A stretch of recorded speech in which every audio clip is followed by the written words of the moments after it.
நிருபம் 5ஆம் அதிகாரம், யாக்கோபு 5ஆம் அதிகாரம் 7ல இருந்து நம்ம வாசிப்போம்.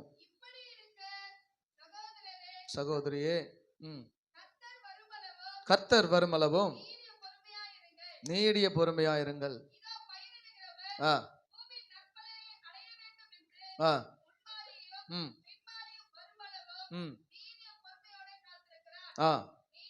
நீங்களும்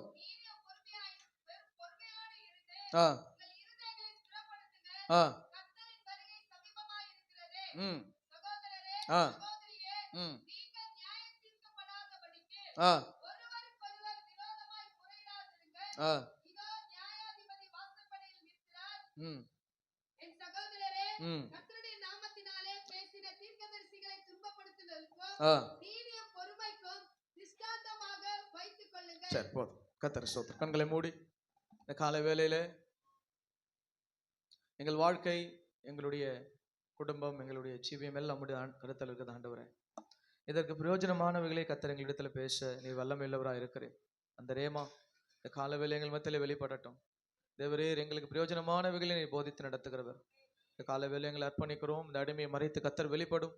தேவனுடைய வார்த்தைகள் எங்களுக்கு ஒரு ஆசீர்வாதமாக இருக்கட்டும். உடைய அற்புத கரங்களை ஒப்பு கொடுக்கிறோம். பலப்படுத்தி இடைக்கட்டும், உயர்த்துவீராக.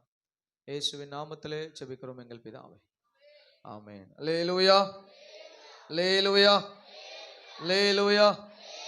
ஆண்டவருக்கு மகிமை உண்டாகட்டும். இந்த காலை வேளையிலே தியானிக்கும்படியாய் தெரிந்தெடுத்த வசனத்திலே நாம் தெரிந்திருக்கிறபடி, இப்படி இருக்க சகோதரரே, சகோதரியே, கர்த்தர் வருமளவும் நீடிய பொறுமையாயிருங்கள்.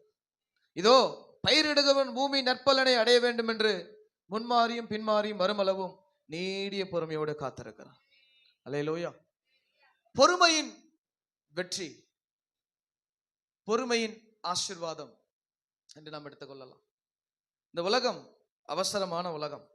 ஆமென். எப்படிப்பட்ட உலகம்? ஆனா நாம அவசரப்படக்கூடாது. ஆமென். வேகமா ஓடுற உலகம், ஆனா நாம வேகமா ஓடக்கூடாது. வசனம் சொல்லுது, நீடிய பொறுமையாயிருங்கள். எது வரைக்குமா? கர்த்தர் வருகிற வரைக்கும் நீடிய பொறுமையாயிருங்கள் என்று வசனம் சொல்லி இருக்கிறது. அல்லேலூயா. அப்ப இந்த பொறுமை வேதத்தின்படி டெஃபினிஷன் எதுக்கு சொல்லப்பட்டிருக்குதுன்னா, கர்த்தர் நல்லவராக இருப்பாராக.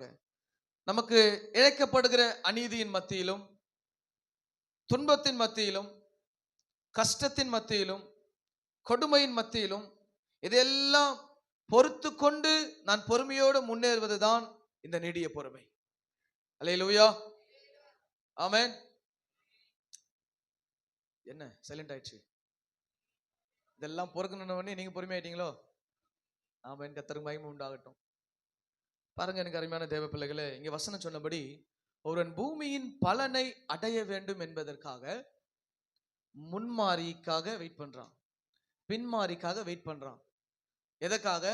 நான் விதைத்த பூமி தன் பலனை என்ன பண்ணணும்? கொடுக்கணும். ஆமென். அப்ப நம்முடைய பலன், இந்த உலக மனிதன் இந்த உலகத்தின் பலனை அடைப்பதற்கு அவன் பொறுமையாய் காத்திருந்ததான் பலனை எடுக்கிறான். அவசரப்பட முடியாது. விதைச்சதுக்கு அப்புறம் விதைச்சிட்டா அது வருகிற வரைக்கும் நான் வெயிட் பண்ணணும். பாதியில அர்த்தா வேற விதைத்தான் இருக்கும். ஆமென். கர்த்தருக்கு ஸ்தோத்திரம். அப்போ நாம் அந்த விதைக்கு அந்த மனுஷன் காத்திருப்பதை போல கர்த்தர் வருவதற்கும் நான் பொறுமையாய் காத்திருக்க வேண்டும். என் வாழ்க்கை நிலைமைகளையும் நான் பொறுமையாய் காத்திருக்க வேண்டும். ஆமென். உலக மனிதனுக்கு அவசரப்படுற மாதிரி நாம அவசரப்பட்டு வாழ்ற வாழ்க்கை இது கிடையாது. உலக மனிதன் தான் எல்லாத்துக்கும் அவசரப்பட்டுக்கிட்டு இருக்கிறோம். ஆமென். கர்த்தருக்கு ஸ்தோத்திரம். எல்லாமே அவசர கதியில போய் இந்த உலகமே அவசரத்துல தான் முடிய போகுது இன்னைக்கு. ஆனா நீங்களும் நாளும் அவசரமே இல்லாத ஒரு ராஜ்யத்துக்குள்ள போறோம். இயேசு என்ன சொன்னார்? உனக்காக கைவேலையாத நித்திய விட நான் கட்டிக்கிட்டு இருக்கிறேன், இன்னும் கட்டிக்கிட்டு இருக்கிறேன். அப்ப 2000 வருஷமா உங்களுக்கும் எனக்கும் ஒரு ஸ்தலத்தை கர்த்தர் ஆயத்தம் பண்ணிக்கிட்டு இருக்கிறார். அப்ப எந்த அளவுக்கு பொறுமையா பண்ணிக்கிட்டு இருப்பார்? என் பிள்ளை எப்படி பார்க்கணும், என் பிள்ளை எப்படி வைக்கணும், என் பிள்ளைக்கு என்ன, எந்த ஸ்தலம், என் பிள்ளைக்கு எப்படிப்பட்ட இடம், என் பிள்ளைக்கு என்ன, எப்படி ஒவ்வொன்னா பார்த்து பார்த்து கர்த்தர் நமக்கு செஞ்சுக்கிட்டு இருக்கிறார். ஆமென். கர்த்தர் நல்லவராக இருப்பாராங்க. அப்ப நம்முடைய வாழ்க்கையிலே பொறுமை என்பதை நாம் எந்த அளவுக்கு கடைபிடிக்கிற தேவ பிள்ளைகளா இருக்கிறோம்? ஏன் ஆண்டவர் பொறுமையா இருக்க சொன்னார்? ஏன் பொறுமை நமக்கு தேவை? அல்லேலூயா. வேத வசனம் சொல்லுகிறது, எபிரேயர் 12:1 வாசிங்க. ஆகையால் மேகம் போன்ற இத்தனை திரளான சாட்சிகள் நம்மை சூழ்ந்து கொண்டிருக்க பாரமான யாவற்றையும் நம்மை சுற்றி நிற்கிற பாவத்தையும் தள்ளிவிட்டு விசுவாசத்தை துவக்குகிறவரும் முடிக்கிறவருமாயிருக்கிற இயேசுவை நோக்கி நமக்கு நியமித்திருக்கிற ஓட்டத்தில் பொறுமையோட ஓட கடவோம். நமக்கு நியமிக்கப்பட்ட ஓட்டத்தில் எப்படி ஓடணுமா? ஓட்ட பந்தயத்தில் எப்படி ஓடுவீங்க? டெஃபினிஷன் ஒத்து போகல. பந்தயத்துல ஓடுறன்னு ஆண்டவர் சொல்லியிருக்கிறாரு. ஆனா பந்தயத்துல ஓடுற எப்படி ஓடணுமா? உலகத்துல பந்தயத்துல ஓடுறோம், வேகமா ஓடணும். ஆனா தேவ சமூகத்துல தேவ பிள்ளைகளாகிய நாம் வேகமா ஓடனா எங்கன்னா போய் முட்டிப்போம். முன்னாடி எது வருதுன்னு தெரியாது, எதை கடைபிடிக்கணும்னு தெரியாது, எதை விடணும்னு தெரியாது, எதை எடுக்கணும்னு தெரியாது. இப்ப வேகமா ஓட நம்ம பாட்டு ஓடிடுவோம். இங்க ஒரே ஒரு நிச்சயம் என்னன்னா, பந்தய பொருள் உங்களுக்கு இருக்குது. இந்த உலக ஓட்டத்துல யாரு முன்னாடி வராங்களோ அவங்களுக்கு தான் பந்தய பொருள். ஆனா இந்த கிறிஸ்தவ ஜீவியத்துல எல்லாருக்குமே பந்தய பொருள் இருக்குது. நீயும் ஓட்டத்துல பொறுமையா ஒண்ணாது எடுக்கலாம். ஆமென். ஏன்னா ஆண்டவர் எல்லாருக்கும் வச்சிருக்கிறார். இது ஒரு சிலருக்கு தாங்கன்னு சொல்ல ஆண்டவர் வேதம் தெளிவாய் சொல்லுது, நமக்கு நியமிக்கிற ஓட்டத்தில் பொறுமையாய் ஓட கடவோம். எல்லாருக்குமே வித்தியாசமான ஓட்டம். எல்லாருக்குமே ஒருவருக்கு ஒருவர் ஒரே ஓட்டத்துல ஓட முடியாது. அல்லேலூயா. உங்களுக்கும் எனக்கு வேற ஓட்டம், உங்களுக்கு வேற ஓட்டம். அந்த ஓட்டத்திலே பொறுமையாய், உங்களுக்கு நியமித்திருக்கப்பட்ட ஓட்டத்துல பொறுமையா ஓடணும். ஆமென். கர்த்தருக்கு மகிமை உண்டாகட்டும். ஒரு ஓட்டம் இருக்குது, அந்த ஓட்டத்துல எப்படி ஓடணுமா? நம்ம கூட நேத்து ஒருத்தர் பேசினார், ஓடு ஓடு ஓடு ஓடுன்னு ஓடினாரு. ஆமென் இல்லையா? அப்போ இந்த உலகம் அப்படிப்பட்ட ஓட்டத்துல ஓடுது. நாம் அந்த ஸ்பீடு ஓடக்கூடாது. ஆவிக்குரிய வாழ்க்கை ஸ்பீடு கிடையாது. ரொம்ப நிதானம், ரொம்ப பொறுமை, ரொம்ப கையாளுதல். ஆமென். ஏன் பொறுமையாவே இருக்கிறோம் அப்படின்னா, பொறுமையா இருந்தா தான் காரியம் நடக்கும். பொறுமையா இருந்தா தான் காரியம் நடக்கும். ஏன்னா நம்ம வேலையா இருந்தா தாட்பூல் தட்டாட்டு அடிக்கலாம். நம்ம வேலை இல்லையே இது. ஆமென். நம்ம வேலை இது ஏன் வேலை கிடையாது. எனக்கு ஒரு எஜமான வேலை கொடுத்திருக்கிறார். அந்த வேலையை இப்படிதான் செய்யணும் டெஃபினிஷன் கொடுத்திருக்கிறார். இன்னொரு இடத்துல அப்ப இயேசுவோடு கூட ஓடுற அந்த ஓட்டம் இவ வசனம் தெளிவாக சொல்லுது, இயேசுவை நோக்கி. யாரை நோக்கி? இயேசுவை நோக்கி பொறுமையா ஓடணுமா? நம்ம இன்னைக்கு யாரை நோக்கி நம்ம ஓட்டம் ஓடுதுன்னு தெரியல. ஆமென். உலகத்தை நோக்கி அநேகர் ஓட்டம் ஓடிக்கிட்டு இருக்குது. பணத்தை நோக்கி அநேகர் ஓட்டம் ஓடிக்கிட்டு இருக்குது. புகழை நோக்கி அநேகர் ஓட்டம் ஓடிக்கிட்டு இருக்குது. உலகம் அழிந்து போறதை வசனம் சொல்லுது, அழிந்து போவதை உலகம் முழுவதும் ஆதாயப்படுத்தினாலும் உன் ஜீவன் இழந்தால் உனக்கு லாபம் என்ன? ஆமென். இந்த உலகத்தை ஜெயிச்சிடலாம். இந்த உலகத்துல வாழ்றதுலாம் ரொம்ப ஈஸி. இயேசுக்காய் வாழணும். இயேசுக்காய் வாழ்றதான் அழைக்கப்பட்டிருக்கோம். இயேசுவை நோக்கி நமக்கு நியமிக்கப்பட்டிருக்க ஓட்டத்துல பொறுமையா ஓடுங்க. அல்லேலூயா. அப்ப பொறுமை தான் தேவ பிள்ளைகளே நம்முடைய வாழ்க்கையில எல்லாவற்றையும் ஆசீர்வாதத்தை கொண்டு வரும். அல்லேலூயா. கர்த்தருக்கு மகிமை உண்டாகட்டும். இப்ப பாருங்க, தேவ நன்மைகளை பெற நாம் எல்லாருமே தகுதியானவர்கள். நம்ம எல்லாருமே தகுதிதான் தேவ நன்மைக்கு. இப்படிப்பட்ட ஏதோ ஒரு நல்லா படிச்சிருக்கணும், நல்லா பாட தெரியணும், நல்லா பிரசங்கம், அதெல்லாம் ஒண்ணும் கிடையாது. இயேசு உள்ள கூப்பிட்டுட்டாரே தகுதியானவன் தான். ஆமென். இயேசு உங்களை கூப்பிட்டாலே நீங்க யாரு? நீங்க எல்லாம் தகுதி தான், வேற ஒரு மாற்று கருத்து கிடையாது. இதுல யாருமே சொல்ல வேண்டிய அவசியம் கிடையாது. ஏன்னா அவங்களுக்கு எல்லாம் பரலோகத்தை கொடுக்கணும்ன்ற நோக்கத்தான் கர்த்தர் உள்ள கொண்டு வந்திருக்கிறார். நீங்க விரும்புறீங்களா இல்லையோ, இயேசு விரும்புறார். ஆமென். பரலோகத்துக்கு நான் போயிடுவேனா நீ எதிர்பார்க்கலாம். அவருக்கு ஒரே நோக்கம், உன்னை தள்ளணும் எப்படியாவது உள்ள. பரலோக ராஜ்யம் பலவந்தம் பண்ணப்படுது. எப்படி பண்ணப்படுது? எப்படியாவது உன்னை கொண்டு போய் அந்த ராஜ்யத்துக்குள்ள தம் பண்ணிடணும். ஆண்டவருக்கு தான் வேலை. ஏன்னா அந்த உலகம் தன் முடிவை நோக்கி ஓடுது. ஆமென். இந்த உலகம் முடிவை நோக்கி ஓடுறதுக்கு நீங்க உலகத்தை உங்க திரும்ப தெரிஞ்சிடும் உலகம் முடிவு எப்போ முடியுதுன்னு. ஆமென். தேவன் சொன்ன ஒவ்வொன்றுமே இன்ச்சு பை இன்ச்சா நடக்குது. ஆமென். ஒரு பக்கம் நிழல் நடக்கும், 40,000 பேருக்கு எது என்னன்னு தெரியல. ஒரு பக்கம் அடிச்ச வெள்ளத்துல எல்லாம் 900 பாம்பு ஊர்ல சுத்துது. எவன் அவனை கடிச்சது எவன் மட்டான் தெரியல. ஊர் ஃபுல்லா வெள்ளம். ஒரு பக்கம் பூமி உள்ள நல்ல கந்தகம் எரிஞ்சுக்கிட்டு இருக்குது. எப்போ ஆண்டவர் ஊன்னா போதும் எல்லாம் வெடிச்சு சதுரம் மேல வெளியே. ஒரு பக்கம் எரிமலை குழம்பு ரெடியா நிக்குது. கறி குழம்பு இல்ல, எரிமலை குழம்பு. ஏன்னா உங்களுக்கு அதே எண்ணத்துல இருப்பீங்க, சண்டே முடிச்சுன்னா கறி குழம்புன்னு. எரிமலை குழம்பு நிக்குது. அப்புறம் நடக்குது யுத்தம். ஒரு பக்கம் யுத்தம். இயேசு சொன்ன மத்தேயு 24 சொன்ன எல்லாமே ரெடியா நிக்குது. ஏன் நீடிய பொறுமையா இருக்காரு இன்னும் அப்படி தெரியுமா? நம்மளால் தான். அதுவும் எனக்காக தான் பொறுமையா இருக்கிறார். எப்படியாவது மனம் திரும்பிடு, எப்படியாவது ஆண்டவர்ட்ட வாழ்க்கையை ஒப்பு கொடுத்துரு, எப்படியாவது உள்ள வந்துரு. ஆமென். இது திரும்பி பார்த்தா பயமா இருக்குது. உலகத்தை திரும்பி பார்த்தா எல்லாமே ரெடியா நிக்குது. ஆண்டவர் சொன்னது எல்லாமே எப்போ இதோட வருகிறேன் என்று சொல்லுவாருன்னு தெரியாது. ஆமென். ஆனா இதோ டெஃபினிஷன் ஒன்னு சொல்லியிருக்காரு பாருங்க, நீடிய பொறுமையா இருங்க. நான் வரேன்ட்டாரு. எந்த வார்த்தையை சேர்த்து சொல்றாரு, நீ நீடிய பொறுமையா இரு. ஏன்னா நீடிய பொறுமையா இருந்தா தான் அவர் எப்போ வரான்னு சத்தம் கேட்கும். அல்லேலூயா. இயேசு வர சத்தம் கேட்கணும்னா நீடிய பொறுமையா இருக்கணும். ஆமென். கர்த்தருக்கு மகிமை உண்டாகட்டும். இப்ப பாருங்க, உபத்திரவத்துல நம்ம பொறுமையா இருக்கிறோமா? யோபுவின் வாழ்க்கையில அநேக உபத்திரவங்கள் எல்லாம் இருந்து பொறுமையா இருக்கிறதுல ரொம்ப ஈஸி. உபத்திரவத்தின் மத்தியில நீங்கள் பொறுமையா ஹேண்டில் பண்றீங்களா? உபத்திரவத்தை கூட அவனுக்கு இழப்பு நடக்குது. இழப்பின் மத்தியில் எத்தனை பேர் பொறுமையா இருக்கிறீங்க? யோபு சொல்லுகிறான் 1ஆம் அதிகாரம் 21வது வசனத்துல வாசிங்க. யோபின் நிருபம் 1ஆம் அதிகாரம் 21. நிர்வாணியாய் என் தாயின் கர்ப்பத்திலிருந்து வந்தேன், ஆமென். நிர்வாணியாய் அவ்விடத்துக்கு திரும்புவேன். கர்த்தர் கொடுத்தார், கர்த்தர் எடுத்தார், கர்த்தருடைய நாமத்துக்கு ஸ்தோத்திரம் என்றார். மனசாட்சியோட சொல்லுங்க, யார் எடுத்தா ஸ்தோத்திரம் பண்றீங்க? கர்த்தர் கொடுத்ததை கர்த்தர் எடுத்துட்டான்னு சொல்லும் போது மனசாட்சி தொட்டு சொல்லணும், நான் உண்மையா கர்த்தருக்கு ஸ்தோத்திரம் பண்றேன். யார் யார திட்டினீங்களோ, எப்படி எப்படி திட்டினீங்களோ, எந்தெந்த கோணத்துல திட்டினீங்களோ தெரியாது. ஆனா யோபு சொல்றான், கர்த்தர் கொடுத்தார், கர்த்தர் எடுத்தார், கர்த்தருடைய நாமத்துக்கு ஸ்தோத்திரம். உங்களுக்கு வீடு கொடுத்தது யாரு? உங்களுக்கு கணவனை கொடுத்தது யாரு? மனைவியை கொடுத்தது யாரு? போட்டுங்கிற டப்ஸ் கம்பல கொடுத்தது யாரு? ஆமென். எங்கேயோ போறீங்கன்னு தெரியுது, நான் அந்த பக்கம் போல, பிரசங்கத்தில் தான் இருக்கணும். ஆமென். அப்ப இதெல்லாம் கொடுத்தது யார் தாங்க? அது ஒரு நாள் எடுக்கவும் செய்யும். அப்போ சந்தோஷம் ஆண்டவரே. ஆமென். அதோட சபை பக்கம் தலை வச்சு படுக்க மாட்டேன். நீ கொடுக்கிற வரைக்கும் தான் ஏசு ஏசு ஏசு ஏசு, எடுத்ததுக்கு அப்புறம் அவர் வேஸ்ட் வேஸ்ட் வேஸ்ட்ன்றது. யோபோட அறிக்கை பார்த்தீங்களா? ஆனா எடுக்கும் போது வலி இருக்கும், கண்டிப்பா வலி இல்லாமலா இருக்காது. ஆனா அந்த வலியின் மத்தியிலும் விசுவாசத்தை கொண்டு யோபு ஆண்டவரை நோக்கி போயிட்டு இருக்கிறான். எப்பயுமே நமக்கு ஒரு நல்ல பொருள் வாங்கணும்னு வச்சுக்கோங்களேன், அந்த பொருள் தொலைஞ்சிருச்சு இல்லை உடஞ்சிருச்சு, அதை காணும் அப்படின்னா கண்டிப்பா உள்ள வலிக்கும். ஐயோ, நான் கஷ்டப்பட்டு வாங்கினேனே, இது எனக்கு ரொம்ப தேவையாச்சே. ஆமென். எந்த ஒரு பைபிளை காணும், அதுக்கு நான் கஷ்டப்பட்டேன். ஆரம்பத்தில் என் பைபிள் ஒன்று காணும்.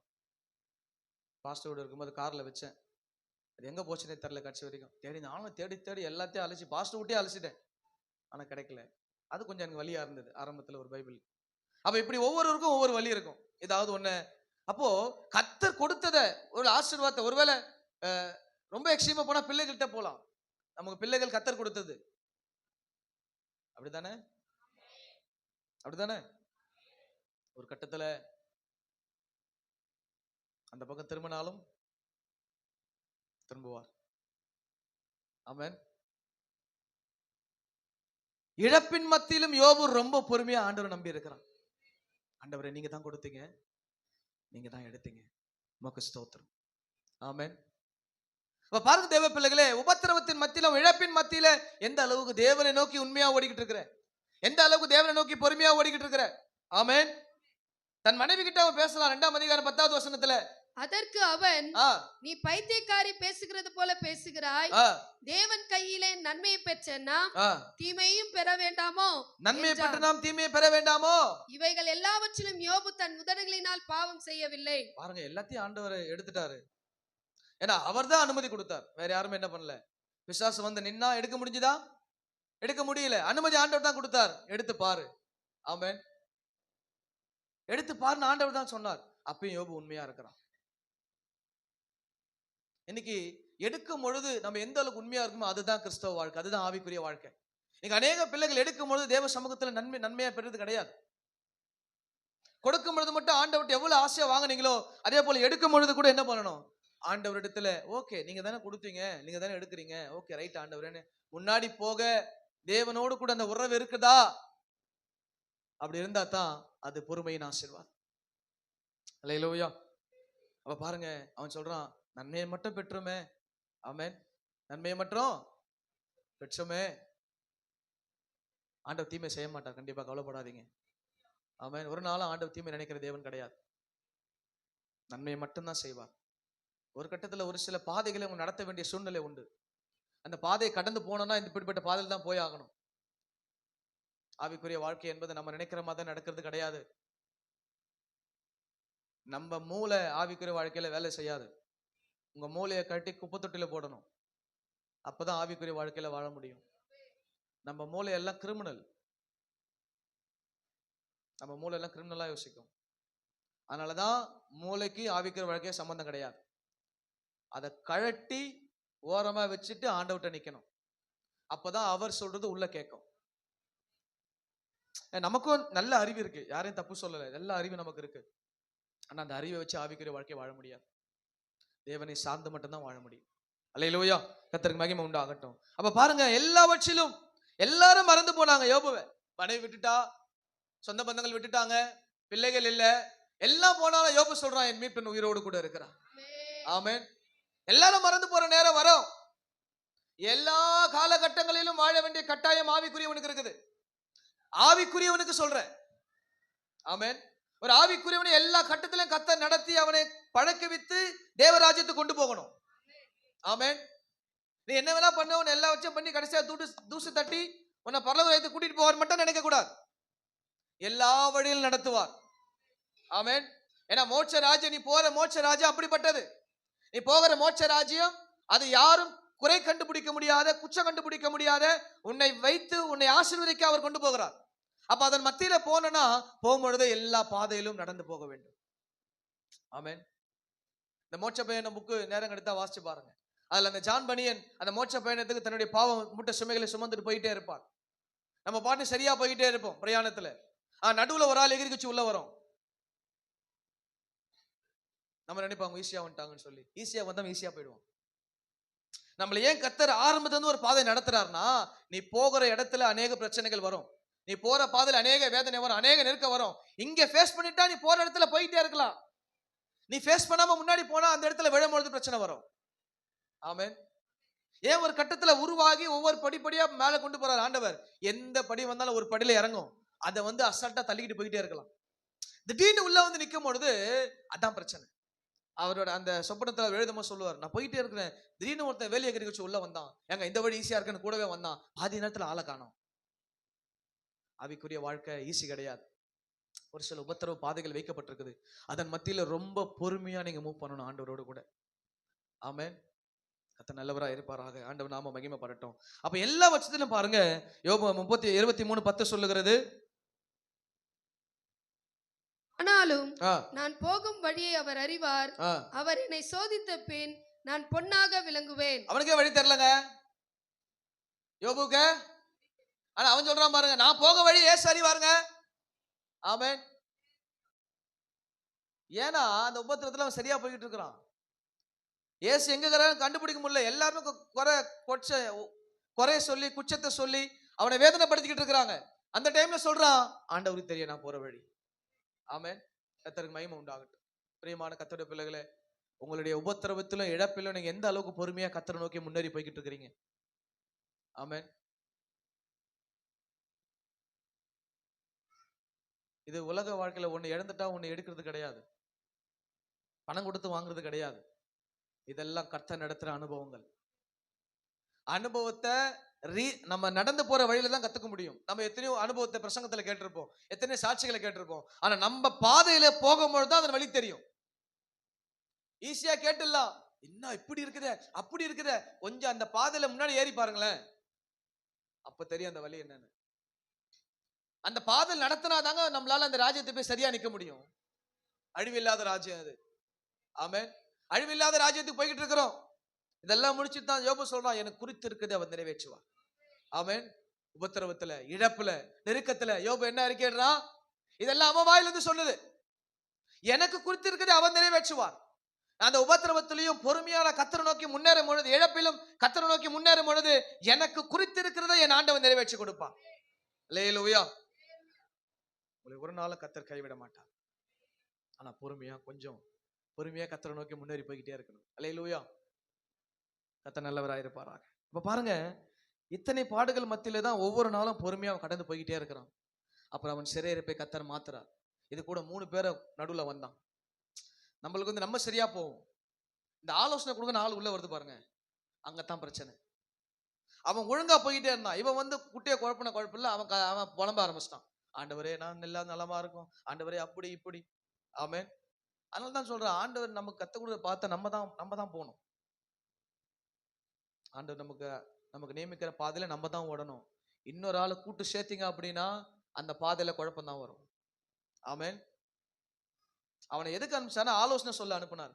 இத்தனை உபத்திரவத்தின் மத்தியிலும் ஆண்டவர் இவன்கிட்ட பேசுறார், என்னுடைய தாசன் யோபுவை போல நீ நிதானமா பேசல. உபத்திரவத்துல, போராட்டத்துல, நெருக்கத்துல, இழப்பின் மத்தியில ஆண்டவர் யோபு கிட்ட சாட்சி கொடுக்கிறார். ஏண்டா 3 பேரை நல்லா அனுப்புனா அவனை குழப்புறீங்க, ஆனா இத்தனை குழப்பத்தின் மத்தியில யோபு எப்படி பேசுறானா? நிதானமா பேசிக்கிட்டு இருக்கிறானா? நம்ம கொஞ்சம் குழம்பிட்டாலும் நிதானம் தவறிடும். ஆனா பாருங்க, பிள்ளைகள் போச்சு, சொத்து போச்சு, சொந்தம் போச்சு, எல்லா பிள்ளைகள் போச்சு, அதன் மத்தியில் எப்படி பேசுறானா? ரொம்ப நிதானமா பேசிட்டு இருக்கிறான். ஆண்டவருக்கு தெரியும், ஆண்டவர் நடத்துவார், என் மீட்பர் இருக்கிறார், எனக்கு அவர் கூட இருக்கிறார், என்னை நடத்துவார். எத்தனை விசுவாசமா தன் வாயிலிருந்து அறிக்கை பண்ணிக்கிட்டே இருக்கிறான். உபத்திரவத்துல, போராட்டத்துல பொறுமையாய். ஆமென். பிரியமான தேவ பிள்ளைகளே, கர்த்தர் உங்களுக்கு நியமிக்கப்படுற ஓட்டத்துல பொறுமையா ஓடுங்க, நிச்சயமாய் நன்மைதான். யோபு எந்த இடத்துல கர்த்தர் தனியா விட்டு இல்ல, அவனுக்கு சரியான அனுகூலத்தை, ஆதரவை கர்த்தர் கொடுத்துக்கிட்டே இருந்தார். உங்கள் உபத்திரவத்துல கர்த்தர் தனியா இருக்க மாட்டார். வசனம் சொல்லுது, இந்த உலகத்துல உபத்திரவம் உண்டு, ஆனாலும் எப்படி இரு, செமையா இரு, ஏன்னா நான் கூட இருக்கிறேன். ஆமென். திடன்கோல் நான் இருக்கிறேன் கூட அப்படின்னு ஆண்டவர் சொல்லி இருக்கிறார். அப்ப உபத்திரவத்தின் மத்தியில தான் ஒரு ஆவிக்குரியவனுடைய பிரயாணம் இருக்கும். உபத்திரவம் இல்லாமல் நம்மால முன்னாடி போக முடியாது. அது ஒவ்வொரு வாழ்க்கைக்கும் ஒவ்வொரு வித்தியாசம். எல்லார் வாழ்க்கையில ஒரே உபத்திரவம் இருக்காது. ஆமென். அனுபவத்தை கேட்டுக்கொள்ளுங்க, ஆனா உங்க பாதை வேற, அனுபவம் வேற, பாதை வேற. ஆமென். அனுபவத்தை மட்டும் வச்சுக்கிட்டு முன்னாடி போயிட முடியாது. நம்முடைய அனுபவம் நம்ம ஏமாத்திடும். ஆமென். எத்தனை வருஷம் ஊழியக்காரர்கள் கேட்டாலும் அனுபவத்தை சொல்ல மாட்டாங்க, ஆண்டவர் கிருபைதான் அப்படின்னுவாங்க. அனுபவம்லாம் ஒண்ணுமே கிடையாதுங்க. உலகத்தில் வேணா அனுபவம் தேவைப்படலாம், ஆவிக்குரிய வாழ்க்கைக்கு அனுபவம் மட்டும் தேவை கிடையாது. தேவனோடு சார்ந்து வாழ்கிற வாழ்க்கை தேவை. அல்லேலூயா. அப்போ தேவன் யோபு மேல கரிசனை உள்ளவராதான் இருந்தார் எல்லா நேரத்திலும். ஆமென். கர்த்தர் நாம மகிமைப்படுவதாக. அப்போ இந்த இழப்பிலும் இந்த உபத்திரவத்திலும் யோபு பொறுமையாய் தன்னுடைய வாழ்க்கையை வாழ்ந்து கொண்டிருக்கிறான். கடைசியில 42:10 ஆண்டவர் இரட்டத்தனையான நன்மையை யோபு கொடுத்தார். ஆமென். ஒரு நன்மையை வச்சுதான் ஆண்டவர் முன்னாடி கொண்டு போய்கிட்டு இருக்கிறார். அந்த நன்மையை பெறணும்னா கொஞ்சம் ஸ்ட்ரகிள்ஸ் இருக்குது, ஒரு சில போராட்டம் இருக்கதான் செய்யுது. அதுல எந்த மாற்று கருத்தும் கிடையாது. இந்த ஸ்ட்ரகிள்ஸ் மத்தியில போனாதான் கிடைக்கிற போராட்டத்தை குறித்த ஒரு சந்தோஷம், ஒரு இன்பம், ஒரு ஆசீர்வாதம். ஆமென். அதுக்கப்புறம் யோபுக்கு பிறந்த பிள்ளைகளை பாட்டிலும் உலகத்துல ஒரு அழகான பிள்ளை இல்லவே இல்லையா. நம்மளாம் சும்மா பவுடர் அப்பின்னு ஊர் சுத்தி திரிஞ்சு கிடக்கிறோம், இருக்கிற அழகை வச்சு ஏமாத்தின்னு தெரியறோம். யோபு பொண்ணுங்களை வசனம் சொல்லுது இல்லையா, இருக்கிறதே ஒழுங்கா பராமரிக்கிறது கிடையாது. வசனம் அவ்வளவு தெளிவா சொல்லுது, யோபுவின் பிள்ளைகளை பார்க்கிலும் அழகான பிள்ளைகள் எங்கேயுமே இல்ல. சுண்டுனா ரத்தம் வந்துடும், அப்படிதான் நீங்க எல்லாம் எதிர்பார்க்கறீங்க. ரத்தம் இங்க வருதான்னு தெரியாது. நம்ம சுண்டுனா ரத்தம் வருதுன்னு கேட்கிறோம், அது எங்க நம்ம வீட்டுல போய் பார்த்தான்னு தெரியும். ரத்தம் இவங்களுக்கு வருதா இல்ல சுண்டுனா இவங்களுக்கு வருதான்னு தெரியல. நம்ம ஆளுகள் தெரிந்த நிதானத்தோடு பொறுமையா பிரசங்கத்தை கேட்டுக்கிட்டு இருக்கிறாங்க. கர்த்தர் நல்லவரா இருப்பாராக. இப்ப பாருங்க, இவ்வளவு பொறுமையா யோபு தன்னுடைய ஜீவியத்தை வாழ்ந்து இரட்டத்தனையா நன்மைகளை பெற்றார். உங்களை உபத்திரத்தின் பாதை நடத்துவது உங்களை வேதனைப்படுத்துவோ, உங்களை கண்ணீர் வடை வைக்கோ, உங்களை நெருக்கப்படுத்துவதுக்கு அல்ல, உங்கள் நன்மையை இரட்டத்தனையா உங்க கையில் ஆண்டவர் கொடுக்கறதுக்கா. அல்லேலூயா. கர்த்தருக்கு மகிமை உண்டாகுது. இரண்டாவதான விஷயம் வாசிங்க, ஆதியாகமத்தின் புஸ்தகம் 37ஆம் அதிகாரம் 4. அவனுடைய சகோதரர் எல்லாரிலும் அவனை தங்கள் தகப்பன் அதிகமாய் நேசிக்கிறதை அவன் சகோதரர் கண்டபோது அவனோட பட்சமாய் பேசாமல் அவனை பகைத்தார்கள். இந்த 5-8 வீட்டுல போய் வாசி பாருங்க. யோபு தன் சந்தர்ப்பங்களிலும் தன் சூழ்நிலைகளிலும் மிகவும் பொறுமையாக கையாளுகிறான். அவனை பகைக்கிறார்கள், யோசேப்பை பகைக்கிறார்கள், வெறுக்கிறார்கள். அவனை ஒரு மனுஷனாவே நினைக்காத சகோதரர்கள் என்ன பண்றாங்க, நடத்துறாங்க. ஆனாலும் என் சகோதரன் தானே. ஆமென். பொறுமையாக அந்த காரியத்தை அவன் கையாளுறான். 24 பாத்தீங்கன்னா வெறும் குழியில தூக்கி அவனை போட்டாங்க. ஆமென். வெறும் குழியில என்ன பண்ணாங்க? அவனை போட்டாங்க. அப்புறம் எகிப்துல அவனை 20 வெள்ளிக்காசுக்கு வித்துட்டாங்க. அப்புறம் அரண்மனைக்கு போறான். அங்க போனா 2 வருஷம் சிறைச்சாலை போத்திபார் வீட்டுல. இத்தனை மத்தியிலும் பொறுமையா தான் டிராவல் பண்றான். ஆமென். உங்க சந்தர்ப்பங்கள், உங்க சூழ்நிலைகள் உங்களுக்கு எதிராக இருந்தாலும் நீங்கள் தேவ சமூகத்திலே பொறுமையா இருக்க கற்றுக்கொள்ள வேண்டும். ஆமென். அப்பொழுதுதான் கர்த்தர் உங்களுக்கு வைத்த நன்மையை உங்க கையில கர்த்தர் கொடுக்க முடியும். யோசேப்பு ஒண்ணுமே பண்ணல, அவன் நல்லவன் தான். அல்லேலூயா. ஆனாலும் ஏதோ ஒரு நோக்கம் நடக்குது. எல்லா இடத்துலயும் வசனம் சொல்லுது, கர்த்தர் யோசேப்போடு கூட இருந்தார். கர்த்தர் யோசேப்போடு கூட இருந்தார். கர்த்தர் யோசேப்போடு கூட இருந்தார் தான் வசனம் சொல்லுது. ஆமென். அப்ப இதன் மத்தியிலும் அவன் தன் ஓட்டத்தை பொறுமையா ஓடுறான். சிறைச்சாலைக்குள்ள போனா அங்க 2 பேர்ட்ட சொல்லி அனுப்புறான், எப்பா போனா மறந்துடாதீங்க. மறந்துட்டான். ஒரு சில பேர் மறந்தாத்தான் ஆண்டவர் கண்ணு நமக்கு திறக்கும். அப்பதான் இயேசுவும் பக்கம் திரும்புவார். மனுஷனை நம்பி நம்பி நம்பி நம்பி உன் ஜீவியம் கெட்டு போயிடும். அல்லேலூயா. மனுஷர்கள் மறந்து போவதை குறித்து நீங்கள் புலம்பாதீங்க. உனக்கு வழி திறந்துருச்சுன்னு அர்த்தம். ஆமென். நல்லா புரிஞ்சுங்க. இதுதான் ஆவிக்குரிய வாழ்க்கையில அடுத்த படிக்கு நீ முன்னேறதுக்கு பாதை என்னன்னா, நீ நம்பி இருக்கிற மனுஷன் உன் முகத்தை பார்க்க விரும்ப மாட்டான். அப்பொழுதுதான் உனக்கு ஒரு வழி திறக்குதுன்னு அர்த்தம். அல்லேலூயா. ஆனா எப்பயுமே நம்ம நம்பிக்கை ஆண்டவர் மேல இருந்தா தான் கர்த்தர் நடத்துற பாதையை புரிஞ்சுக்க முடியும். மனுஷன் மேல, சொந்த பந்தத்தின் மேல, அண்ணன் மேல, தங்கச்சி. ஆமென். அப்ப பாருங்க ஊழியம் எவ்வளவு கனம் உள்ளது என்பதை நம்ம மறந்துடக்கூடாது. அல்லேலூயா. அப்ப யோசேப்பு தன் உறவுகளை அவன் என்ன பண்ணல, அவன் வெறுக்கல. ஆனா ஏதோ ஒரு நோக்கத்துக்கு பொறுமையா போய்கிட்டே இருக்கிறான். கர்த்தர் ஏதோ ஒரு நோக்கத்தை செய்ய போறார். கர்த்தர் ஏதோ ஒரு காரியத்தை செய்ய போறார். கர்த்தர் வாழ்க்கையில ஒரு பெரிய மாற்றத்தை கொண்டு வர போறார். ஆமென். இப்ப பாருங்க நாட்கள் போகுது. தூங்குறவனை ஆண்டவர் எழுப்பி புரியாத சொப்பனத்தை கொடுக்கிறாரு. ஆமென். சொப்பனமே புரியல அவனுக்கு. அப்பதான் யோசேப்புக்கு சிக்னல் போது, இவனை விட ஞானவான் யார்? இவனை தூக்கிட்டு வா அதிபதியா. ஆமென். பாருங்க குழியில இருந்தவனை இப்ப கொண்டு போய் எகிப்தின் அதிபதியா கர்த்தர் உட்கார வைக்கிறார். இவ்வளவு நாள் அவன் பேச்ச கேட்க ஆள் இல்ல. ஆனா இப்ப எகிப்தின் அதிபதி சொல்றான், உன் சுண்டு விரல் அசைனா கூட இதை அசைக்காம எகிப்துல ஒரு அணு அசைய கூடாதுன்றார் ஆண்டவர். எகிப்தின் பார்வன் அவனுக்கு அதிகாரம் கொடுக்குறான். உன் சுண்டு விரல் அசையாம எகிப்துல ஒன்னும் அசையாது. இதுதான் பொறுமைக்கு கிடைச்ச ஆசீர்வாதம். ஆமென். பொறுமையாய் நாம் எல்லா பிரயாணங்களை கையாளும் பொழுது, அல்லேலூயா, இடத்துல இருந்தே நான் ஒரு 2 மாசம் 3 மாசம் போய்கிட்டே இருக்கிறேன் அப்படின்னா, முதல்ல அங்க நான் சாட்டிஸ்ஃபைடா வேலை செய்யணும். என்னுடைய சாட்டிஸ்ஃபேக்ஷன் அங்க இருந்துச்சுன்னா கண்டிப்பா அந்த வேலை என்னால முன்னேற முடியும். ஆமென். இருக்கிற இடத்துல இருந்துகிட்டு இங்கேயே சம்பளம் வாங்கிட்டு அங்கேயே நீ வேலை தேடிட்டு இருந்தீங்கன்னா இருக்கிறவனுக்கும் உண்மையா இல்ல, போறவனுக்கும் உண்மையா இல்ல. இருக்கிற இடத்துல நீ சரியா முடிச்சு கொடுத்துட்டு நான் போறேங்கன்னு சொல்லிட்டு போது வேற. ஆமென். அது வேற. ஆனா இருக்கிற இடத்துல இருந்து இன்னொரு இடத்துல வேலை தேடுறது தவறான ஒரு காரியம். அது உலகத்துக்கு சரியா இருக்கலாம். ஆவிக்குரிய ஜீவியத்தில் இருக்கிற இடத்துல உண்மையா இருந்தா தான் வளர முடியும். அங்க பொறுமையா இருந்தா தான் வளர முடியும். சும்மா தூக்கி கொடுத்துட மாட்டான் உத்தியோகத்தை நம்ம கையில. அவன் சும்மா பொறுப்புத்து கையில கொடுத்துட மாட்டான். நம்ம பொறுமையா பார்ப்பான். நீ உங்களுக்கு தெரியாது, அவங்களுக்கு தெரியும். நம்மள நோட்டை விடுறோம், அவங்களுக்கு தெரியும். நம்ம வேலை செய்யற இடத்துல நம்மள அறியாம 4 பேர் நம்ம நோட்டை விடுவோம். இது அங்க போவோம் ரிப்போர்ட். அப்ப அந்த இடத்திலும் பொறுமையா இருந்து நீங்க நின்று பாருங்க, கர்த்தர் தலையை உயர்த்துவார். ஆமென். கர்த்தர் நாம மகிமைப்படுவதாக. அப்போ நான் பொறுமையா இல்லாமல், ஆமென். ஆனா எது வரைக்கும் பொறுமையா இருந்தா, இப்ப அதிகாரத்துக்கு வந்துட்டான். அதிகாரத்துக்கு வந்தோம் அப்படிதான் இருக்கிறான். பொறுமையா தான் இருக்கிறான். செத்தாண்டா சேகர், என்னையா கதை காட்டின, வா பார்த்து அரண்மனைன்னு சொல்லல. என் அண்ணன் வந்திருக்கிறான், என் தம்பி பென்யமீன் வந்திருக்கிறான். ஆமென். நம்ம மட்டும் போய் உட்கார்ந்துருந்தோம். சோறு கொடுக்காத அவனுக்கு, தூக்கி போடு இருளும் பற்கடி பலனத்துல. அவன் ஆனா அழகா ஹேண்டில் பண்றான். அண்ணன் தம்பி வந்திருக்கிறான். ஆமென். அவனை நேசிக்கிறான் அழகா. அவனை கொண்டு போய் அந்த அதிகாரத்துல பொறுமைங்க.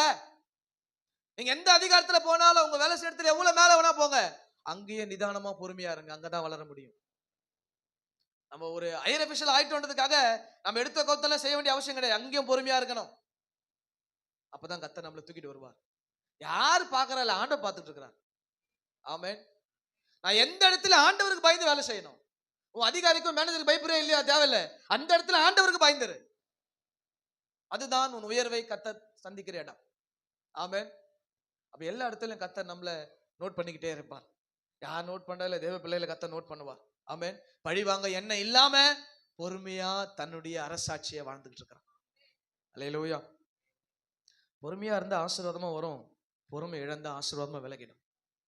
நகோமி மோவாப்பை விட்டு பெத்லகேமை விட்டு மோவாப்புக்கு போறா. குடும்பமா போறாங்க. வரும்பொழுது 3 பேரும் காலி, கணவனும் காலி, 2 மருமகனும் காலி. ஏன்? பெத்லகேம்ல இருந்திருக்கணும்.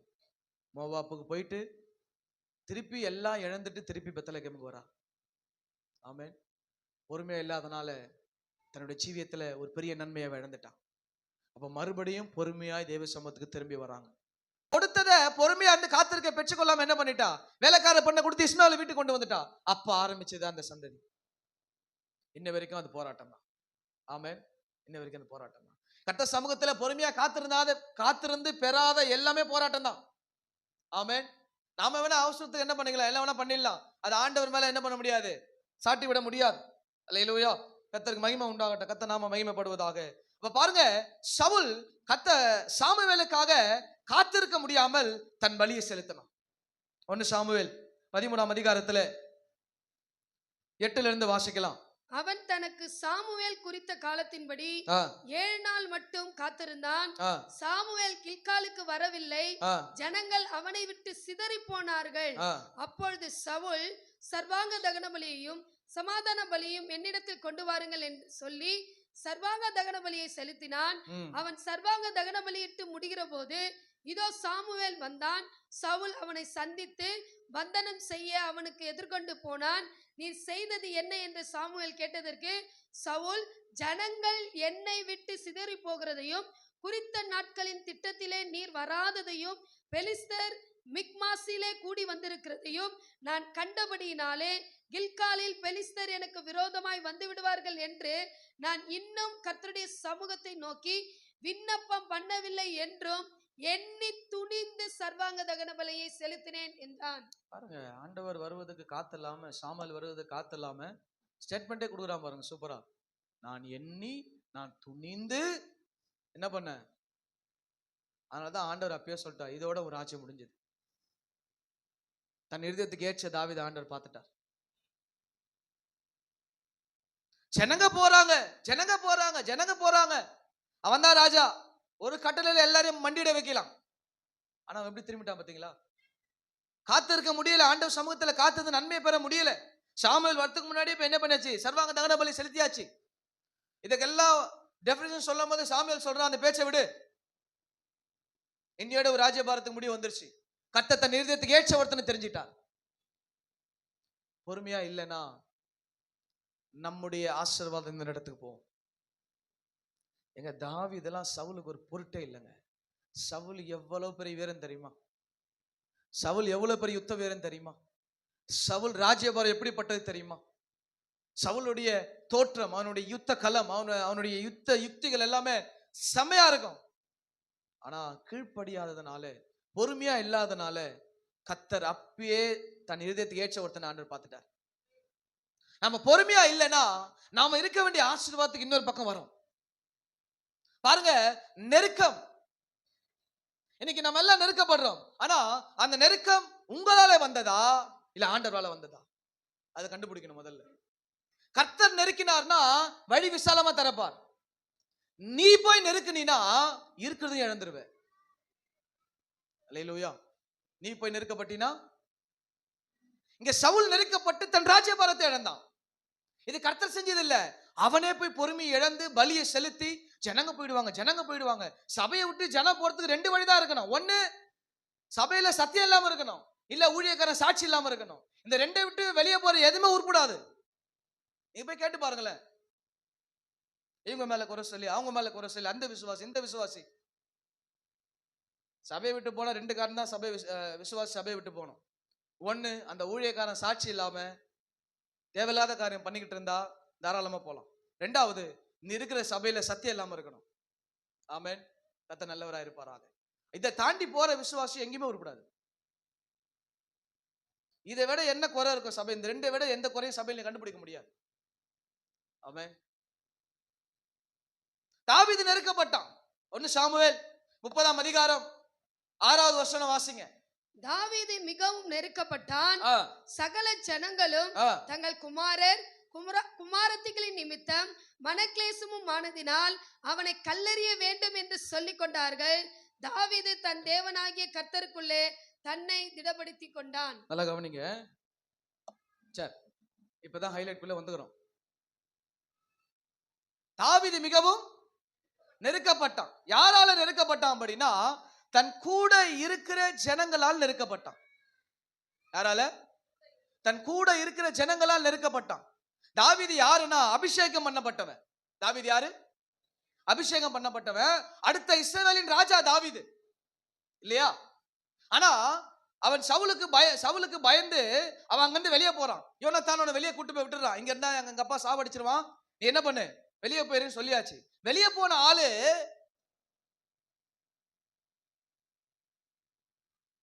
எப்பவுமே தான் தள்ளியே தன் மன்னவாரி கொட்டுகிற கதை தான் தாவீதுக்கு இந்த சம்பவத்தை நடந்தது. எப்பவுமே ஆவிக்குரிய நண்பர்களோட ஆவிக்குரிய ஜனங்களோட இருந்தா நம்ம வாழ்க்கை மாறிடும். ஆனா இவன் வெளியே போன கூட வந்து சேர்ந்த ஆள்லாம் யார் தெரியுமா? அந்த வசனம் வாசிங்க. 22ஆம் அதிகாரம் 2வது வசனம். ஒடுக்கப்பட்டவர்கள், நல்லா கவனிங்க. தாவீது கூட வந்து சேர்ந்த ஆள்லாம் யாரு பாருங்க. ஒடுக்கப்பட்டவர்கள், கடன்பட்டவர்கள், முறுமுறுக்கிறவர்கள் யாவரும் அவனோட கூடிக்கொண்டார்கள். இப்ப இந்த கூட்டத்துக்கு இவர் என்ன ஆயிட்டாரு? தலைவனான். ஆமா, உருப்படாதவன், வேகாதவன், வெந்து போனவன், இவெல்லாம் இப்ப என்ன பண்ணியாச்சு? யார் கூட சேர்ந்துட்டா? நல்லா கவனிங்க. யார் கூட சேர்ந்துட்டா? இப்ப இந்த கூட்டத்துக்கு என்ன ஆயிட்டாரு? கொல்லக்கூட்ட தலைவன் தாவீதா மாறியாச்சு. ஆமென். இவ யாரு? அபிஷேகம் பண்ணப்பட்டவன். இவ யாரு? இஸ்ரவேல் அடுத்த ராஜா. இவ யாரு? பெலிஸ்தியனை முறியடிக்க நின்னவன். இப்ப இவன் கூட யார் இருக்கிறா? ஒடுக்கப்பட்டவன். நம்ம பாஷையில சொன்னா உருப்படாதவன், விளங்காதவன், தேவைப்படாதவன், இவெல்லாம் வந்து சேர்ந்துக்கிட்டான். 400-600 பேர் சேர்ந்துக்கிட்டான். இவனால தான் தாவீது நெருக்கப்பட்டான், வேற யாராலும் கிடையாது. கர்த்தர் நெருக்கல. ஆமென். ஏன்னா எப்பவுமே நம்ம கூட சேர்த்துக்க இருக்க பாருங்க, இதுதான் பெரிய ஆபத்து. இதுதான் பெரிய ஆபத்து இருக்கிறதுல. இவன் யாரு? ராஜா. இவனுடைய எல்லா கிரெடிட் என்ன? இஸ்ரவேலின் அடுத்த ராஜா. இவன் அபிஷேகம் பண்ணப்பட்டவன், பெலிஸ்தியனுக்கு விரோதமா நிக்கிறவன். இப்ப யாருன்னா கொல்லக்கூட்ட தலைவன் தாவீது. நீங்க இந்த 21ல இருந்து 30 வரைக்கும் வீட்டுல போய் வாசிச்சு பாருங்க. இந்த இடத்துல கர்த்தர் ஒரு தடவை கூட தாவீது கூட பேசியிருக்க மாட்டார். ஏன் தெரியுமா? சேர்ந்த சேர்க்க அப்படி. ஆமென். நல்ல ஆவிக்குரிய பிள்ளைகளோடு சபையோடு ஐக்கிய வச்சு வளர்ந்தா உன் எண்ணமும் புத்தியும் நல்லா இருக்கும். நல்லா நீ மேல வந்திருப்ப. இவ ஒரே இடத்துல இங்க மிஸ் ஆயிட்டான். எங்கன்னா சவுல் மேல கைய போடல, அபிஷேகம் பண்ணப்பட்ட மேல என்ன பண்ணல. ஆனா கூட இருந்தவன் என்ன சொன்னா தெரியுமா? நீ ஒரே ஒரு வார்த்தை சொல்லலாம், இப்ப போய் சவுல உருவ குத்துறேன். இவனுக்கு சாவடிக்கிற புத்தி சாவடிக்க தான் போகும். விளக்குச்சா? கூட இருக்கும் புத்தி எங்க போச்சு? சவுலை எப்படியாவது போட்டு தள்ளலாம் தான் போனான். ஆனா தாவீது அங்க மட்டும் கையை விடல. அவன் அபிஷேகம் பண்ணப்பட்டவன். இன்னைக்கு ஊழியக்காரன் மட்டும் அபிஷேகம் பண்ணப்படல, ஒவ்வொரு விசுவாசிக்கு அபிஷேகத்தை கொடுத்திருக்கிறார். நீ ஒவ்வொரு விசுவாசியை முறுமுறுப்பா பேசி அவனை விரோதமா பார்த்து அவன் மேல கலங்கம் பண்ணி அவனை முறுமுறுத்தினா உனக்கு அந்த நிலைமை தான். நீ நெருக்கப்பட்டுக்கிட்டே இருப்ப. நீ ஊழியக்காரன் மட்டும் அபிஷேகம் பண்ணப்படலங்க. அன்னைக்கு அபிஷேகம் ஒரு சிலருக்கு மட்டும் தான் இருந்தது. இன்னைக்கு எல்லாருமே கர்த்தர் அபிஷேகத்தை வச்சிருக்கிறார். நான் மாம்சமான யாவருக்கும் தேவன் ஆண்டவர் சொல்லியிருக்கிறார். ஆமென். அப்போ ஒவ்வொரு அபிஷேகம் பண்ணப்பட்ட மேல நீங்க கையை போட்டு அவனை முறுமுறுத்து அவனை கேவலப்படுத்தி அவனை அசிங்கப்படுத்தினீங்கன்னா நெருக்க உன் மேலதான் வந்து நிற்கும். நீ தான் நெருக்கப்பட்டு போவ. இங்க தாவீது அவனாதான் நெருக்கப்பட்டானே தவிர கர்த்தர் நெருக்கல. ஆமென். எப்படி எல்லாம் கர்த்தர் விடுவித்து தூக்கிட்டு போனார். சவுல் கையில இருந்து தாவீதை சூப்பரா வெளியே தூக்கிட்டு போனார். அவன் கையில விழாம தூக்கிட்டு போனார். ஆனா இவன் எங்க போய் சேர்ந்துட்டான் பாருங்க. ஆமென். இதெல்லாம் முடிச்சு அவன் யோசனை எப்படி மாறிச்சு தெரியுமா? 27:1 வாசிங்க. பின்பு தாவீது, நான் எந்த நாளாகிலும் ஒரு நாள் சவுலின் கையினால் மடிந்து போவேன். இனி சவுல் இஸ்ரவேலின் எல்லைகளில் எங்கேயாவது என்னை கண்டுபிடிக்கலாம் என்கிற நம்பிக்கை அற்று போகும்படிக்கும் நான் அவன் கைக்கு நீங்களாய் இருக்கும்படிக்கும் நான் பெலிஸ்தரின் தேசத்திற்கு போய் தப்பித்துக் கொள்வதை பார்க்கிலும் நலமான காரியம் வேறில்லை என்று தன் இருதயத்தில் யோசித்தான். என்ன யோசனை வந்துச்சு? சபைக்கு போகாம இருக்கிறது நல்லது, ஜெபிக்க போகாம இருக்கிறது நல்லது, ஊழியத்துக்கு போகாம இருக்கிறது நல்லது. இப்ப எந்த யோசனை வந்துச்சு இருதயத்துக்குள்ள? பொல்லாத யோசனை வந்துருச்சு. அந்த யோசனை வந்ததுக்கு அப்புறம் நெருக்கப்பட ஆரம்பிச்சிட்ட. நீ இது கர்த்தர் நெருக்கல, நீயே நெருக்கத்தை வாங்கிட்ட. கூட ஒரு கால் ஜெபிக்க வந்தா நீ ஒழுங்கா வந்திருப்ப. இல்ல நீ ஒழுங்கா ஜெபத்துக்கு வந்தா கூட ஒரு கால் சேர்ந்து வந்திருக்கும். புரியுதா உங்களுக்கு சொல்றது? இந்த நெருக்கத்தை அவனதான் ஏற்படுத்தின தேவ பிள்ளைகளே. இன்னைக்கு நாம நெருக்கத்தை ஏற்படுத்திக்கிட்டு கர்த்தர் நெருக்கினார் மட்டும் சொல்லக்கூடாது. கர்த்தர் நெருக்கிறார்னா வாசலை திறப்பார். நீங்க நெருக்கப்பட்டீங்கன்னா இருக்க வாசலும் சேர்ந்து அடைக்கும். இவன் வாழ்க்கையில பாருங்க எவ்வளவு பெரிய ராஜா. இப்ப எங்க போறான் கடைசியா? பெலிஸ்தரை அழிக்கும்படிதான் தாவீதை கர்த்தர் தெரிந்தெடுத்தார். கோலியாத்தை ஜெயிச்சுட்டு உள்ள வந்தவன் இப்ப அதே பெலிஸ்தே தேசத்துக்கு போனா நான் நல்லா இருப்பேன்னு நினைக்கிறான். சபையை விட்டு போனா நல்லா இருப்பேன், ஜெபத்தை விட்டு போனா நல்லா இருப்பேன். ஆமென், அல்லேலூயா. நிற்கிற நீ விழுந்து போகாதபடி ஜாக்கிரதையாரு. நிற்கிற வந்து ஜெபத்துல இருந்துகிட்டே நான் வந்தா நிப்பான். எனக்கு ஜெபம் தெரியும், எனக்கு சபை தெரியும், எனக்கு ஐக்கியம் தெரியும். ஆவிக்குரிய வளர்ச்சி தனிப்பட்ட மனிதனுடைய வாழ்க்கை இல்ல. நான் தனியா நிக்கணும்னா தனியா நிக்கிற யாரு வேணா நிக்கலாம். இப்போ 4 பேர் குடும்பத்துல இருக்கிறீங்க, நான் குடும்பத்துல தனியா தான் நிப்போம் அப்படின்னு என்ன அர்த்தம்? உன் குடும்பம் நல்லா இருந்துருமா? யோசிச்சு பாருங்க. கணவன் மனைவி 2 பிள்ளைங்க இருக்கிறீங்க. உன் மனைவியோ கணவனோ நான் தனியா தான் இருப்பேன், அதில் ஈடுபட மாட்டேன், எதை செய்ய மாட்டேன், ஏதோ பண்ண மாட்டேன், எனக்கு என்ன அப்படின்னு நினைச்சீங்கன்னா அந்த குடும்பம் வளர்ச்சியை நோக்கி போகாது. ஆவிக்குரிய வளர்ச்சி என்பது நீ தனியா நிற்பது அல்ல, சபையோடு ஐக்கியத்தோடு இணைந்து இருப்பது ஆவிக்குரிய வளர்ச்சி. ஏன் தெரியுமா? உதாரணமா கணவன் மனைவிகள் எடுத்தாலே 2 கருத்து ஒன்னா இருக்காது. இருக்குதா? யார் வீட்டுலனா நாங்க இப்படியே தான் கடைசி வரைக்கும் இருக்கிறோம் அப்படின்னு சொல்லி பாருங்க. இப்படிதான் இருக்கும். இப்படிதான் இருக்கும். இப்படிதான் இருக்கும். ஆனா இப்படி திரும்பணும். வெள்ளை கருத்தா சகவ அந்த வெள்ளையே கருப்பு என்ன ஆகும்? இந்த கருப்பு இந்த இந்த இந்த டெபினிஷன் வந்தாதான் சரிப்படும். ஆனா இப்படிதான் இருக்கும். குடும்பத்துல அப்படிதாங்க. சபைக்குள்ள 200 பேர் இருக்கிறோம். ஆமென். எல்லாரும் நம்ம போல இருப்போம் நினைக்காதீங்க. அதான் பெரிய தப்பு இருக்கிற ஆவிக்குரிய வாழ்க்கையில. ஐக்கியத்துல ஆரம்பத்துல வர்றது வரும், நல்லா வளர்ந்த ஆள் வரும், பாதியில வளர்ந்த ஆள் வரும், எல்லாரையும் நம்ம போலதாங்க இருக்கணும் அப்படின்னா அது சாத்தியமே கிடையாது. ஆமென். அது சாத்தியமே கிடையாது. எல்லாரும் நம்மள விரும்புவாங்க நினைக்க கூடாது. 100 பேர் இருக்க ஐக்கியத்துல எல்லாருமே நம்மள, அது சாத்தியம் கிடையாது. நாம் விரும்புவது எல்லாரும் செய்யணும்னு நினைக்க கூடாது. இதுதான் நீங்கள் விழுந்து போகிறதுக்கு ஆரம்பம். எங்க 4 பேருக்கு குடும்பத்தில் நடக்க முடியாதுங்க. இது எங்க நிலைமை யோசிச்சு பாருங்க. நீ ஆடா இருந்தாலும் ஆடா வரணும், மாடா இருந்தாலும் மாடா வரணும், கழுதியா இருந்தாலும் கழுதியா வரணும். தனிமையா இருக்கிறதுலாம் ரொம்ப ஈஸிங்க. நான் தான் ராஜா, நான் தான் மந்திரி, தாராளமா வாழலாம். ஆனா ஒரு 10 பேருக்குள்ள வந்து உட்கார்ந்து கருத்து வேறுபாடுகள் மத்தியில ஒற்றுமையா ஐக்கியமா இருக்கிறது தான் ஆவிக்குரிய வளர்ச்சி. ஆமென். இதுல தான் ஒரு விசுவாசி வளர முடியும், இல்லைன்னா வளரவே முடியாது. இவன் பாருங்க, தாவீது இஸ்ரவேலின் ராஜா, அடுத்த அதிபதி, எல்லா பெலிஸ்தனுக்கு விரோதமா நின்னவன் இன்னைக்கு பெலிஸ்தீனோடு கூட போய் சேர்ந்துட்டான். யாரு? கர்த்தருடைய இருதயத்துக்கு ஏற்றவன். யாரு? யாரு? கர்த்தருடைய இதயத்துக்கு ஏற்றவன் இப்ப பெலிஸ்தீன தேசத்துல போய் நிக்கிறான். இதுதான் எனக்கு நல்லா இருக்கும்னு. ஆனா கர்த்தர் சவுலின் கையில தாவீதை தப்பிட்டு கொண்டு வந்துகிட்டே இருந்தான். ஆமென். யோசித்தவன் பெலிஸ்தீன தேசத்துக்கு போயிட்டான். ஆகேஸ் கூட போயிட்டு சேர்ந்துட்டான். அங்க ராஜதானி பட்டணத்தை கேட்கிறான். ஏன்னா ஒரு ராஜா இல்லையா? ராஜதானி பட்டணத்தை கேட்டு அங்க நல்லா தலைவர் வாழ ஆரம்பிச்சிட்டார். எதுக்கு எதிரா வாழ்றான்? இப்போ இஸ்ரவேலுக்கு எதிராக வாழ்ந்துகிட்டு இருக்கிறான். கவனிங்க, ஆவிக்குரிய வாழ்க்கை என்பது ரொம்ப கவனமாய் வாழ வேண்டிய ஒன்று. தன் இருதயத்துக்கு ஏற்றவன் இப்போ ஆகீஸ் கூட சேர்ந்து பெலிஸ்தரோட இணைஞ்சு இப்போ இஸ்ரவேலுக்கு எதிராக யுத்தம் வருது. ஆகீஸ் கூப்பிடுறான், தாவீது 3 நாள் போய் முன்னாடி நிக்கிறான். யாருக்கு எதிராக யுத்தம் பண்ண? யாருக்கு எதிராக யுத்தம் பண்ண? புரியுதா? புரிஞ்சோம் புரியாத மாதிரி தான் பாப்பீங்க. இஸ்ரவேலுக்கு ஆதரவா இருக்க வேண்டிய தாவீது, ராஜ்யபாரம் உடையவன், இன்றைக்கு பெலிஸ்தரோடு இணைந்து இஸ்ரவேலுக்கு எதிராக யுத்தம் பண்ண ஆகீஸோட போய் நிக்கிறான். ஆமென். சபைக்கு ஆதரவாய், சபைக்கு துணையாய், சபைக்கு தூணா இருக்க வேண்டிய விசுவாசி சபைக்கு எதிராக நிற்க கூடாது. ஊழியக்காரனுக்கு ஆதரவாய், ஊழியக்காரனுக்கு கரம் கொடுத்து நிற்க வேண்டிய விசுவாசி ஊழியக்காரனுக்கு எதிராக நிற்க கூடாது. அது ரொம்ப ஆபத்தான விஷயம். அல்லேலூயா. அப்ப இவன் பாருங்க நின்னுட்டான்.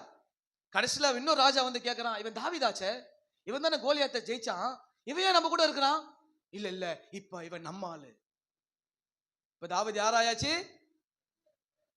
பெலிஸ்தனால மாறிட்டாரு. யாருங்க? தாவீது அபிஷேகம் பண்ணப்பட்டவன், சவுலுக்கு அடுத்த ராஜா, இஸ்ரவேலை ரட்சிக்க வந்தவன். இப்ப என்ன ஆயாச்சு?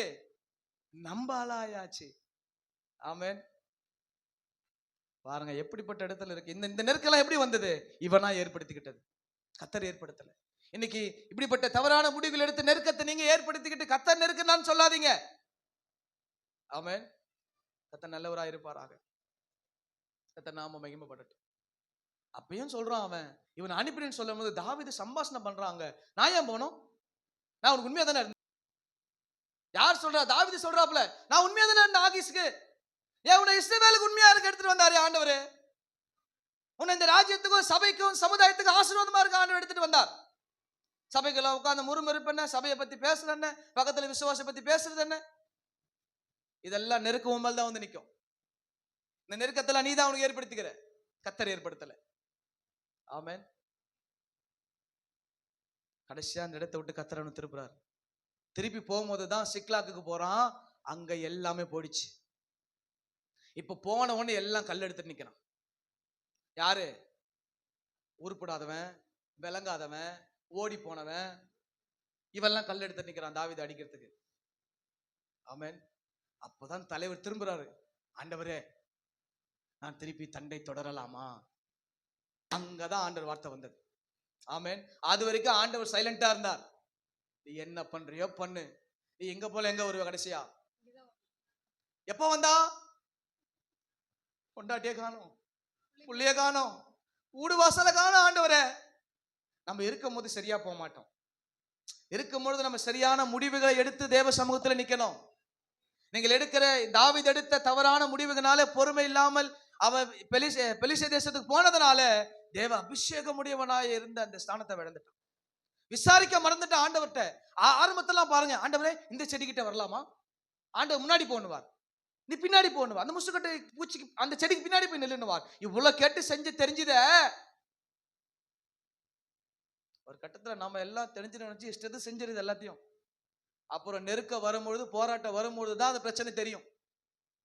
அதான் சொல்ல, நம்மளுடைய அனுபவம் சீக்கிரமா கவுத்து விட்டுரும். ஆமென். தேவனோடு நீங்கள் இல்லாமல் வாழ்கிற உறவுகள் உங்கள் நெருக்கத்தை தான் அதிகரிக்கும். இங்க நெருக்கப்பட்டவன் தாவீது, அவனா நெருக்கப்பட்டானே தவிர கர்த்தர் நெருக்கல.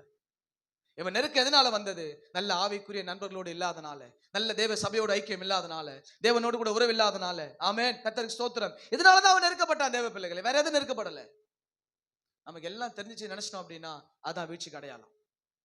ஆமென். நமக்கு மேல ஆள் இருக்குது. எனக்கு மேல ஒரு விசுவாசி இருக்கும், எனக்கு மேல ஒரு பாஸ்டர் இருப்பான், என்ன எப்பயுமே இருந்துகிட்டே இருக்கணும். I am right, I am study, I am good அப்படின்னா நெக்ஸ்ட் ஸ்டார்ட் ஆயிடுச்சு டிஸ்ட்ரை. அடுத்த சரிவு என்ன ஆகுது? அப்பதான் ஸ்டார்ட் ஆகுது. இவன் பாருங்க எவ்வளவு ஆண்டவர் பிரியமா இருதயத்துக்கு ஏற்றவனா தூக்கிட்டு வந்தார். உங்களெல்லாம் அப்படிதான், நம்மளெல்லாம் அப்படிதான் கர்த்தர் இருதயத்துக்கு ஏற்றனா உள்ள கொண்டு வந்தார். ஆமென். நம்ம என்ன தவறா போனதுனால இன்னைக்கு நெருக்கத்தை அதிகமா அனுபவிச்சுக்கிட்டு இருக்கோம். ஒப்பு கொடுக்கணும். அல்லேலூயா. கர்த்தர் சமூகத்தில் ஒப்பு கொடுத்து ஆண்டவரோடு கூட இரக்கம் பாராட்டுங்க. நிச்சயமாய் அதுக்கப்புறம் தான் அவன் சகலத்தையும் திருப்பிக்கிறான். சாதாரணமா திருப்பல. இவ்வளவு காரியத்தை பண்ணதுக்கு அப்புறம் தான் ஆண்டவரே இப்போ நான் அந்த தண்டை பின்தொடரலாமா? நான் போனா கொடுப்பீங்களா? 10 அதிகாரத்துக்கு அப்புறம் கர்த்தருடைய வார்த்தை வருது, நீ போ, நான் செய்வேன், சகலத்தை என்ன பண்ணிப்பேன். ஆமா. பொறுமையா இல்லாம நீங்க சரியான தேவனோடு கூட சபையோடு கூட ஐக்கியத்தோடு கூட உறவுகள் இல்லாமல் நீங்கள் எடுக்கிற முடிவுகள் தவறாத்தான் போய் நிற்கும். அனுபவங்கள் நம்மை கவுத்துறோம். ஆமென். அனுபவங்கள் நம்மள சீக்கிரமா கவுத்துறோம்.